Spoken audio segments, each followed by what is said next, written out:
Hey everybody, it's Dan Keldsen with Next Future Today.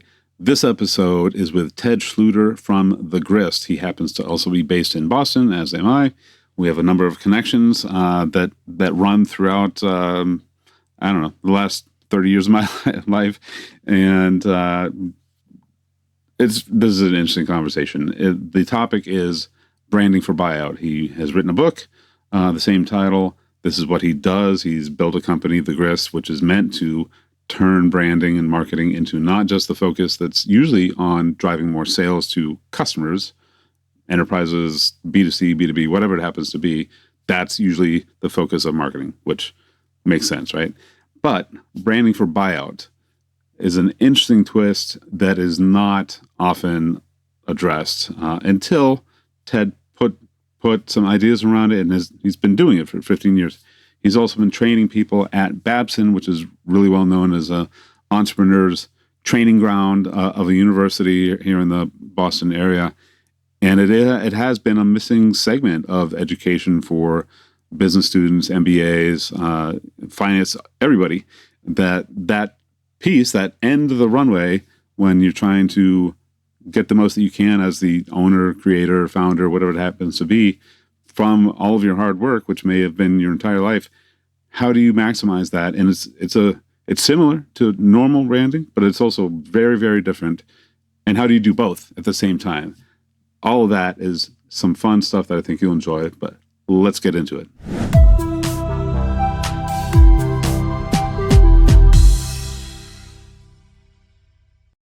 So Ted, thank you for joining me on Next Future Today. This is my series where I'm trying to make sure that people are preparing for their future today. It's built into the tagline. And, it's kind of based on the idea that 20 years ago was a great time to plant a tree. And if you haven't planted a tree, now's the time, sort of in that sort of vein. And I think it ties nicely into prepping for the future with the topic that we're going to be hitting, which is branding for buyout. So welcome to the show. Dan, thanks so much. I'm really psyched to participate, and I'm a big fan of Next Future Today. So can't wait to talk shop with you. Cool, yeah, and thank you. It's you may be the first person that says you listened to the interviews before we did our own. So thank you for that. I appreciate that. Absolutely. You have written a book that's called Branding for Buyout, which we'll jump into in a moment. But I like to back up, give some people some context. I'm sort of interested in the history of how something came to be. And there's a ton that we could talk about branding, period, as historically known. But could you define what people usually think of when they're talking about branding? Like usually from a startup position is what you're usually helping people. Honestly, we help companies in all stages, but with branding for buyout in particular, it's at the later stages when they're considering an exit and want to create more value. But to answer your question, I think brand in its most basic form is some sort of symbol or instance that represents a company, its product, its service that differentiates it from other products or services or companies. I used to do a talk at my children's school about the earliest forms of branding, and I asked the kids, what's a brand? And I show them a bunch of logos. And usually they can guess, there's the Nike swoosh. And when it gets more obscure and they don't have awareness, they lose their way and they're not sure what they're looking at.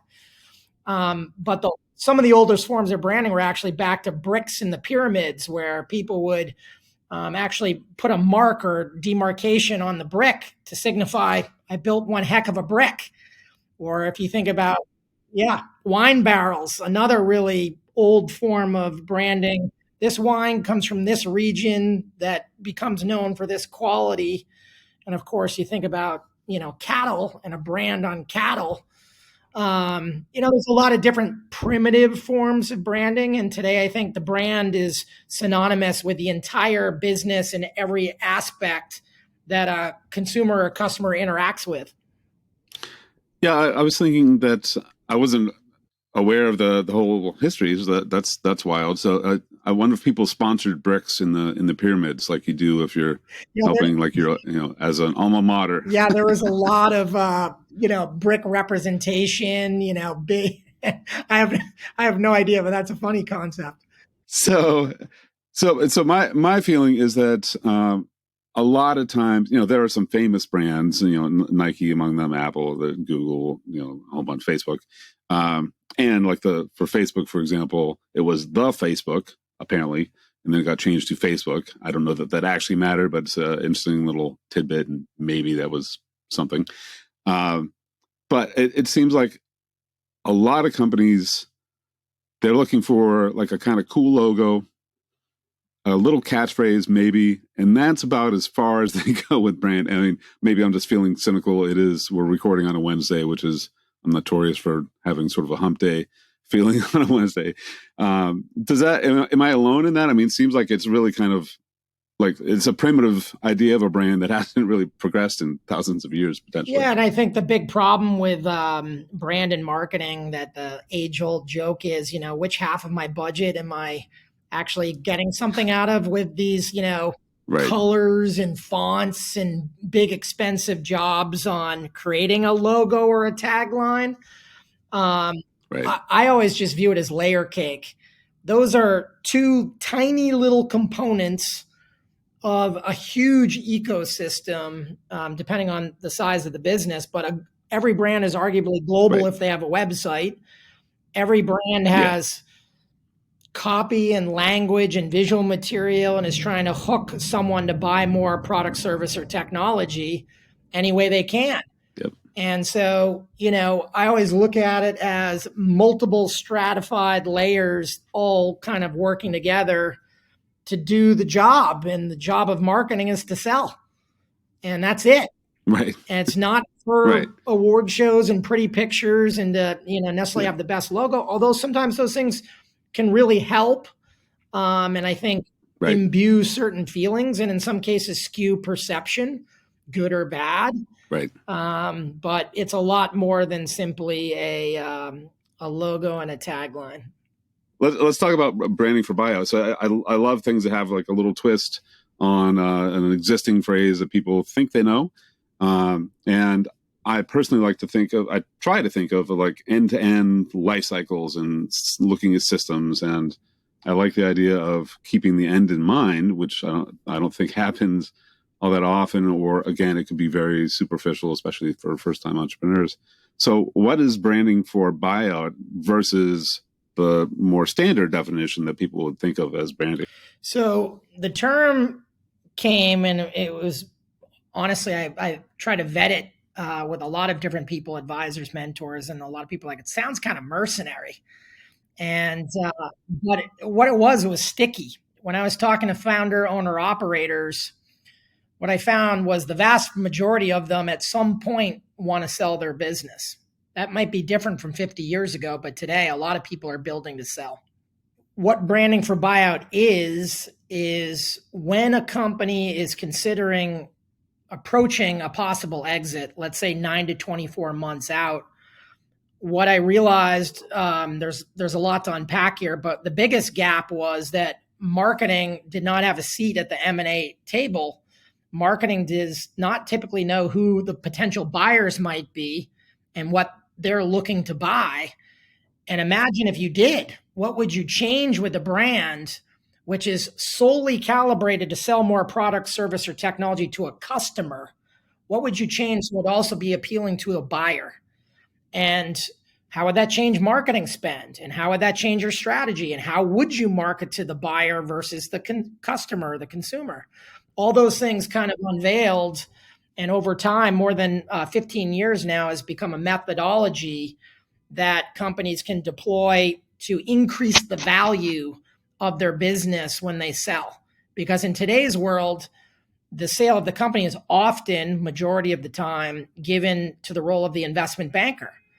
And I have nothing but the utmost respect for the talented investment bankers that run a transaction and sell a business. But I tell every one of them, no offense, I don't want an investment banker to tell the story of my life's work. You can tell the story of my financials and, but you're not going to tell the story of my life's work and my missed soccer games and, my sacrifices over 10, 20, 30 years, because that's the untapped value waiting to be unlocked to tell that story, to augment what they do, to build on what they do, and even better, mesh the cogs with them and run a combined process. That's what branding for buyout is. And there's definitely a lot that we could unpack from that. There tends to be, like, you don't often find, let's say, creative types of marketing, as an example, that are also bean counters. Not that, not as a non-offensive term, just, finance people. I don't think I've ever heard of a finance person who's known as a storyteller. Marketers, they're usually either built for that or they learned it, and that's part of how they do the branding. It has not usually had, even for companies that have CMOs or EVPs of marketing or something like that, why haven't they been part of being at that table and helping guide to a purposeful sale? Honestly, I don't know. I did some investigation and research, and it's one of those gaps that I think has just always been in front of us. It was just never identified or put a point on it. There is one kind of leading indicator is in education today, because I've spent a lot of time working with Babson College here in our neck of the woods, which I absolutely love, the professors and MBA groups. And at one point I said, and they helped me vet branding for buyout international. Okay. And one of the things identified is like, you have all this education for starting a business, raising capital and scaling the business, this much education, if any, on how to sell your business. But isn't the pot of gold at the end of the rainbow, not at the beginning or at the top of it? It's like, how can you not educate people on monetizing what they spend possibly their life building? It's a total riddle to me why that doesn't exist.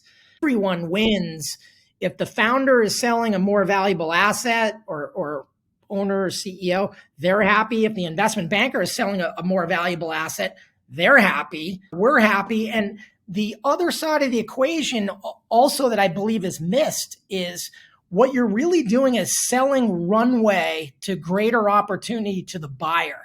So we spend a ton of time theorizing far beyond what an investment banker does, the theorizing how the brand and the marketing can actually expand for the buyer as well. Because I believe there's a statistic like 60 or 70% of deals eventually crumble in short order after they're done. And I believe it's because often they're just trying to sell the business as fast as possible to get on to the next deal, which is going to leave the founder, owner, operator shortchanged and possibly, not ideal conditions for their team. And worse, the buyer has bought a lemon or at least something that's sub-optimized. Publicly held companies, the brand itself has a value, like it adds a multiplier to it, right?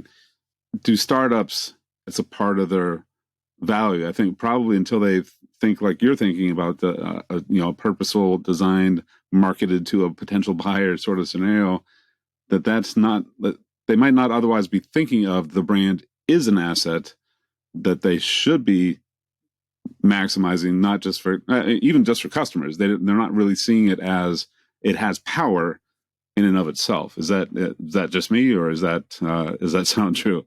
True, probably half the time, or whatever statistic we want. I think there are people who have been there and done that. And when they've been there and done that, they know a thing or two. And I'll give you an example and a shout out to my friend, our mutual friend, Mike Welts, and Wasabi. Wasabi is a data storage company, hot cloud storage company here in Boston. And at the origins, when I first engaged with them back in 2017, the company was working named Blue Archive. And Mike had identified hot cloud storage as can be immediately retrievable. There's no extra cost. There's no egress fees. And what's hot? Well, wasabi, the condiment as we know it, is really hot. Right.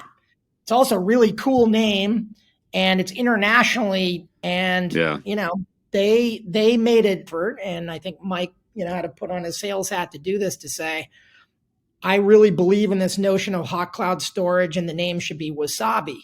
I would argue that the name Wasabi is a genius name, not because it just fits what they do with the right storyline and narrative, but because this brand was meant to be global from the very beginning. And it's short, it's catchy, pithy, and has a lot of, interesting things you can do with it. So in that case, it was a purposeful decision at the beginning to spend time and invest in the Right. brand. Blue Archive was Yeah. also limiting. It has the word archive in it, which could be Yeah, limiting exactly. for a product, service, or technology, which is a trap I see tons of brands fall into. The Yeah. name limits them. And then I'll give you one more riff. Often people talk about geography associated with their brand. I get ads for Mm. Pacific Life all the time. I live on the Atlantic side, but companies can transcend their names too. But I like trying to find a formula that they can grow into, especially if they have a ton of potential to grow. So it's worth some diligence. And Right. last thought, and then I'll shut up, I promise. But brands also go through multiple phases of growth. If Yeah. money and time are short in the beginning, you have no money. It's like come up with a name and available URL if you want it, which is Right. really difficult to find now. Even two I word know. combinations if you want a .com. I'd Yep. personally be investing in .ai right now. Mm. But all those things need to be considered and factored in if you're going to build a company of substance and a certain size. After the Blue Archive to Wasabi transition, I did like. I guess I sort of intuitively liked that it was. I didn't know that story of the transition of the names, but I did like that. Among other things, autocorrect is a real thing, and Wasabi is easy to universally type in. Apparently, and wow, I wish like I had a company 15. I don't even know when it was. It was called informationarchitected.com. That is not easy to type on a phone. That was, in my defense, it was before iPhones happened. So we didn't have to worry about autocorrect. But what a terrible name. It can be difficult and it could be a benefit depending on what it is. Like, here's another example where the thread of thought came from. But when URLs became more and more difficult, I also noticed the trend of like micro sentences. And another brand I always liked is like a 3-word, very short, pithy sentence, but also a URL and the name of the company is Life is Good. There's an example of a short little type in for a URL, a name of a company that's a sentiment and, a goodwill brand, if you will, spreading the good gospel of optimism to a lot of people who need it. There's another way to play it. There's a lot, I don't think there's like a perfect brand or, like there's definitely not like this is the formula that you must follow to come up, even, we're only talking about names too at this point, not the rest of it that means anything. One thing that I appreciated about Wasabi was, and that I think ties into what you're doing with branding for buyout, is one of the shifts in thinking of branding for buyout in purposely creating a category. And I mean, a lot of startups especially want to create a brand new category that, like, so I have a lot of technology background, so you can become a category that Gartner talks about, for example, and you're the ones that invented it, so you better be the one that's in the upper right in the quadrant, or else that approach sort of failed. But theoretically, if is that another sort of component of how people should be thinking, so that you set yourself up as like it's a missing piece of a category for an acquirer? I think if you really got something good and you can create a category, you should go for it. It takes a lot of time, energy, and sometimes money to do it. And if you're talking in the tech world, Gartner in particular, they make money by creating categories. So you might be trying to create a category, but they do even better if they coin and name the category and then place you in the magic quadrant. And then everyone's fighting to get in the magic quadrant. I also think you can borrow equity and create an adjacent category. So cloud storage was a category. Hot cloud storage was a modifier to a category. What I'm doing with branding for buyout, I purposefully thought about a category. To the guys, I don't know if you've read Play Bigger, but another book that was about category definition. And I read the book and spoke with some of those guys, and I give them a lot of credit for kind of articulating that. But I purposely engineered and continue to kind of discuss pre-exit branding as a category because it doesn't exist. So I have branding for buyout, I have the book, but I'm also working on branding for IPO. And the umbrella term is branding for exit. So that is an ecosystem unto itself that I have spent a lot of time and energy trademarking and putting the pieces in place and looking for what's out there. And it does not exist in terms of terminology, methodology, IP, legal avail, brandingforexit.com, brandingforipo.com, brandingforbuyout.com. I just have the most time and energy and equity currently in branding for buyout because we've proven the model multiple times. Right. But the thesis holds true even for IPOs. It's a manufactured, system at the top where a lot of, different companies make a lot of money in fees off of these companies that want to go public. Yeah. I think it probably bums the founders out at some point when they get rated by all these different groups to, have to take their company, which they want to take public, and they have to go play the game. Yeah. But I think all of them are trying to play a more entrepreneurial game than a, super rigid, regulated in the box game. Right. Yeah. And what's the acronym? SPACs? Is that what it's called? Yeah. Yeah. Special Purpose Acquisition Company, I believe. Yeah. Yeah. And that was all the rage, for at least a year or two. It wasn't necessarily long lived. Yeah. Is that even still a thing anywhere? Because I don't recall hearing anything at all about any SPACs. Well, I'm no expert. I think just like the marketing world, you get hooked on a term, social media, influencer, whatever the flavor of the year is. I think SPACs became all the rage, right? And as I understood it, because I spoke with a lot of people who knew a lot about them, they're like, it's a great, efficient way to enter the market if you know what you're doing. And it became, a thing. Everyone's going to, IPO via SPAC and pretend to articulate, that began to crash and burn on a regular basis, pump the brakes. And then, of course, the pandemic happened as well. So I don't know about the timing and coordination of that. But my own understanding was a lot of people thought they knew what they were doing that didn't. And it's a great method for some people under the right conditions to do it if they know what they're doing. But that's about it. I think, yeah, and we don't have to plow too deep on that. I think it's just like if you sell your house, you wonder, why does it cost so much for the real estate agent to their cut could be mine because it's my house, what do I need them for? And then you see, houses for sale that are for sale by owner, and they're for sale by owner for years, maybe. So it's harder than it appears, apparently. It is. And I'm not trying to shortchange the value of a lot of these companies that do what they do because it's super valuable. But I'll tell you this much, because you use the real estate example and it's in Branding for Buyout, the book. Real estate for branding for buyout is everyone's like, oh, branding for buyout, you're painting the house and you're baking the bread and the cookies and it smells good and you're staging the house, right? Mm-hmm. And I say, yeah, you're right. That's table stakes. That's the obvious thing to do. Right.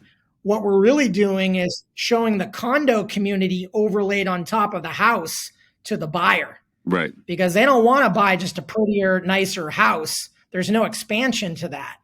You can only fix up the yard so much. They need to see that house is actually a neighborhood waiting to be built or a city waiting to be built on top of it. That's where things get interesting in terms of how you articulate the future value of the company. Right. From one industry that at least for me, I can just port over to another industry because it's the same problem. It's just called something different. There's some, slight difference to it from my perspective. So I'm always, that's one of the shortcuts that I take when I'm innovating, is to borrow from something that most people don't know in another industry and just port it in somewhere else. So I'm hoping that, I think, so like branding for buyout could apply to anything. But of course, people that are in it, they often need to see examples that are from their industry or from, somebody that's similar to them rather than an adjacent or even totally removed. sort of thing. So you mentioned early on about you were testing the branding for buyout as a phrase.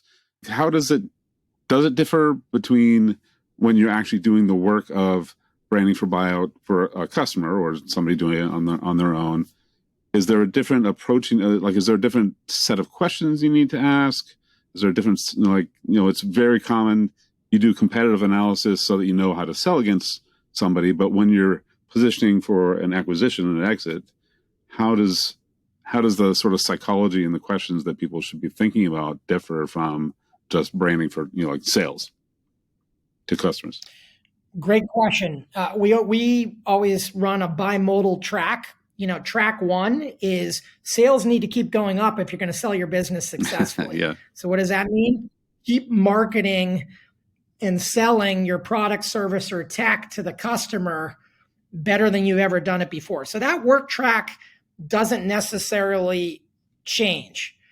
And I'm going to put a little asterisk on that. The second work track is understanding the buyer market, doing an M&A scrape, working with a smart investment banker and saying, who could potentially buy this company?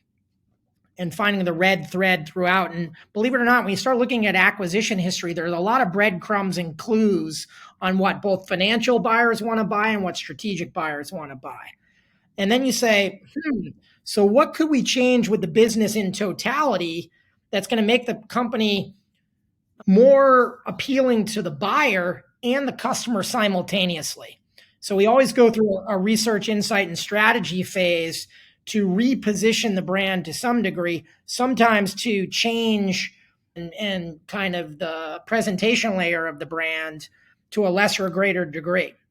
And then you can actually even market to buyers even before you're for sale in some clever digital ways as well to kind of warm the door. Quite a lot of differences from marketing product, service, or tech to a customer versus marketing the asset, the entire business in aggregate to a buyer. It's like a brand new target audience. Well, what does that target audience need? A lot of different things from the other target audience. Bankers, finance people are ultimately going to be involved in any sort of an acquisition. How often? Usually, unless you think you're that good, you can do it yourself. Not us, but like sometimes there's a really, there's a serial entrepreneur CEO with a really great CFO, and they've done it before together multiple times. Everyone's got a different playbook. Right. But again, and depending on the size of the business too, the sophistication goes way up. Yeah. And in terms of skill sets. Right.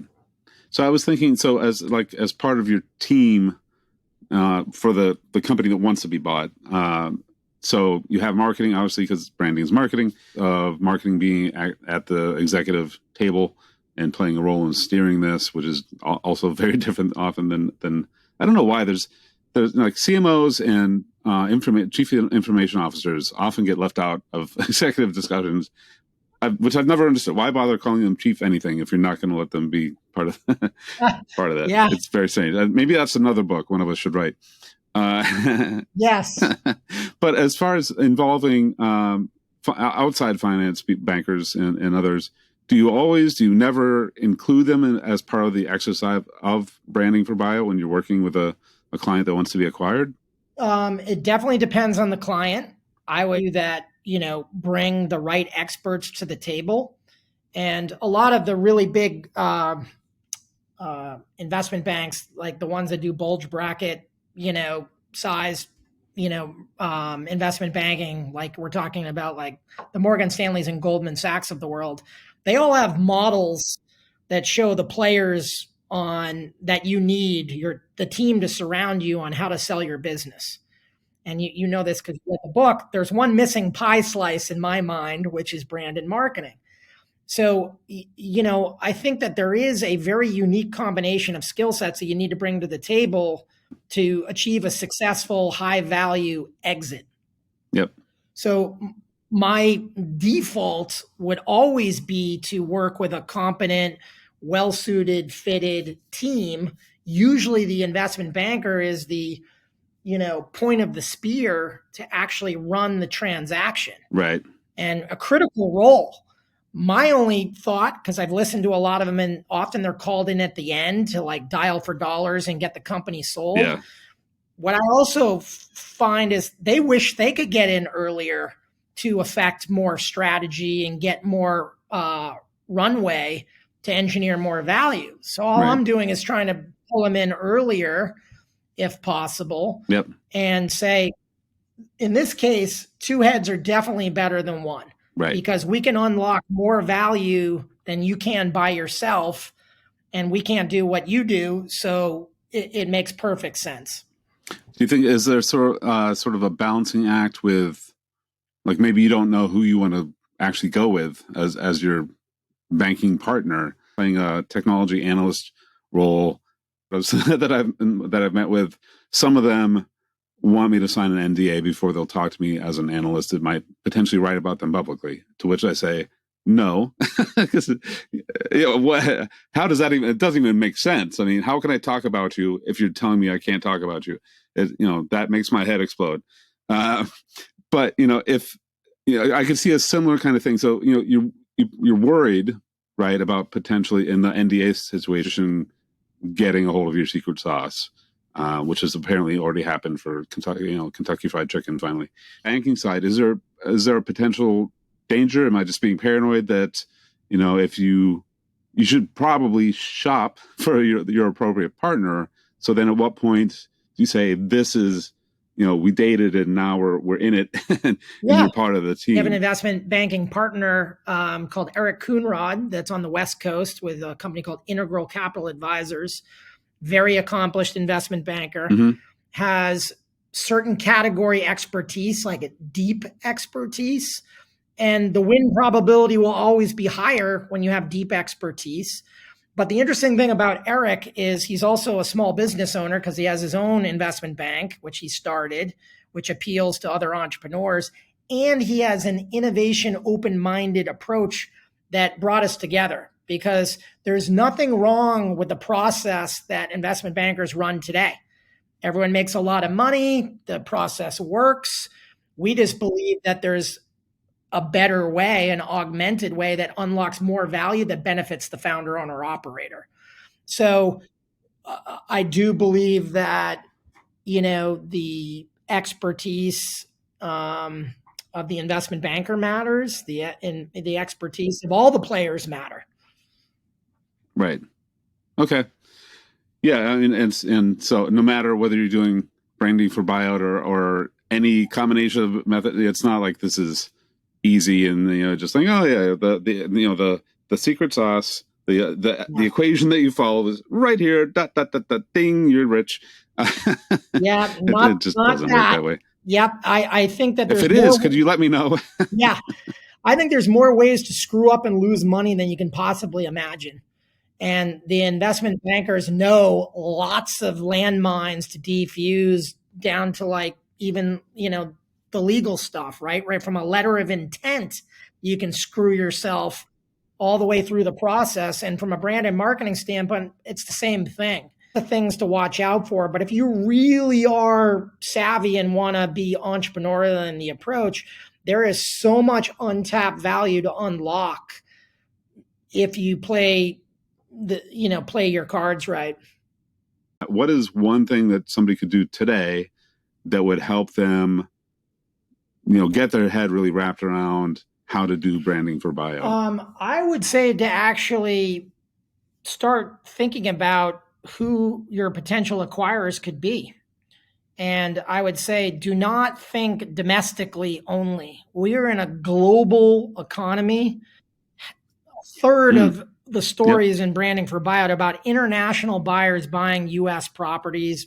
The world's a big place, because you're a tech expert. Sometimes different countries are lagging behind other countries, and there's competitive advantage to go find an asset, buy it, and then jump ahead.